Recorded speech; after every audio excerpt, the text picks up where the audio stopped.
Hello everyone, আমাদের এখানে কিন্তু চড়ক পুজোর মেলা বসে গেছে আর আমরা সেই নববর্ষ থেকে যাচ্ছি মেলায়, কিন্তু কোনো ভিডিও শেয়ার করিনি। আর আমার যেহেতু ছোট বাচ্চা আছে তো ওর বায়না ডেলি মেলায় যাওয়া হচ্ছে ডেলি।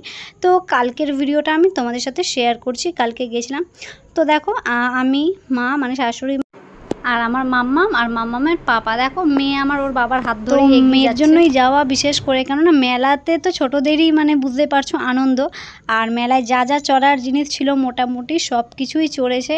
আর যেহেতু আমার মেয়ে জানে সামনেই মেলা, তাই ডেলি বায়না করে যাব, ডেলি মানে নিয়ে যাওয়া হচ্ছে। তো সবার ফার্স্টে এসে এখানে ব্যাগ দেখছিল, তো আমার হাজব্যান্ড ব্যাগ দেখছিল, আমি এদিকে মেয়েকে নিয়ে চলে এসেছি জাম্পিং করাতে। দেখো ভীষণ ভীষণ হ্যাপি জাম্পিং করছে, দেখো কত সুন্দর করে।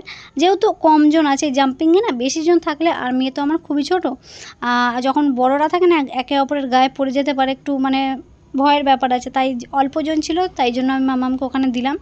তারপরে ওইটা চড়ার পরে মাম্মাম দেখো মিকি মাউসের বায়না করছিল, আমি বললাম মিকি মাউসের পরে চড়বি। তারপরে এই যে গাড়ি দেখো, জাম্পিং করার পর এখন গাড়ি চড়ছে। এরপর দেখো গাড়ি চড়ার পর কি কি চড়ে শুধু দেখো। তো ছোট্ট একটা ভিডিও শেয়ার করছি। মোটামুটি অনেক চড়েছে, ডেলি আসতে হচ্ছে মাম্মামকে নিয়ে মেলায়। তো দেখো মাম্মামকে গাড়ি চড়ানোর পরে আমি একটু ফুচকা খেয়ে নিলাম।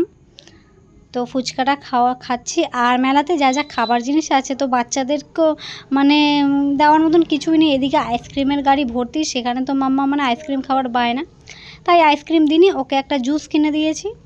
আর জুস এদিকে মাম্মাম একটু জুস খাচ্ছে, ওর পাপাও একটু জুস খাচ্ছে। তারপরে মেলায় একটা নতুনত্ব জিনিস দেখলাম, কাপ পিৎজা। তো এবার মেলায় এটা নতুন আর কি এসেছে কাপ পিৎজা। তো দাম জিজ্ঞেস করলাম, 120 টাকা বললো চিকেন। তো দেখো এখানে এক কাপ পিৎজা।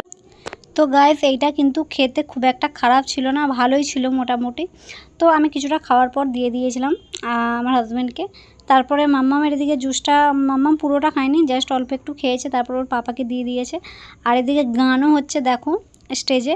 তারপরে মেয়ের বায়না আবার এখানে চড়বে, এই যে জাম্পিং ওকে চড়িয়েছি, ফার্স্টে এসেই এটা চড়েছে, তারপর আবার এটা চড়বে। এটা নিয়ে দুবার হলো, তো দুবার চড়ছে দেখো।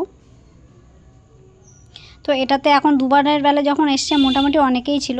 ব্যাস ওটা চড়ার পরে মিকি মাউসে দেখো কত সুন্দর চড়ছে, মানে মাত্র 2 বছর বয়স, বুঝতেই পারছো, মাত্র 2 বছর বয়সে এত সুন্দর চড়ছে। মানে সবাই বলছে বাপরে বাপ এত সাহস। আমি বললাম হ্যাঁ, ওর কোনো কিছুতেই ভয় নেই, মানে ভীষণই এনজয় করছে, যে কটা জিনিস আছে আর কি প্রচণ্ডভাবে এনজয় করেছে। আর মিকি মাউস থেকে তো মানে নামবেই না কিছুতে, দারুণ এনজয় করেছে। তারপরে মিকি মাউস চড়ার পরে দেখো আবার জাম্পিংয়ে উঠেছে, জাম্পিংয়ে এই নিয়ে 3 বার হলো টোটাল। তারপরে সে জাম্পিং যখন করলো আর কি, তারপর আরও বায়না। আমি বললাম আর কিছুতে চড়তে হবে না। তারপর এখানে আমরা কুলফি কিনে নিলাম দেখো। তো কুলফি কিনে দিয়েছিলাম মাকে, তাও আমাকে একটু খাইয়ে দিচ্ছে। তো যাই হোক ভিডিওটা এইটুকুই, কেমন লাগলো অবশ্যই জানিও। তো চলো tata, bye bye, like comment করে শেয়ার করে দিও, বাই।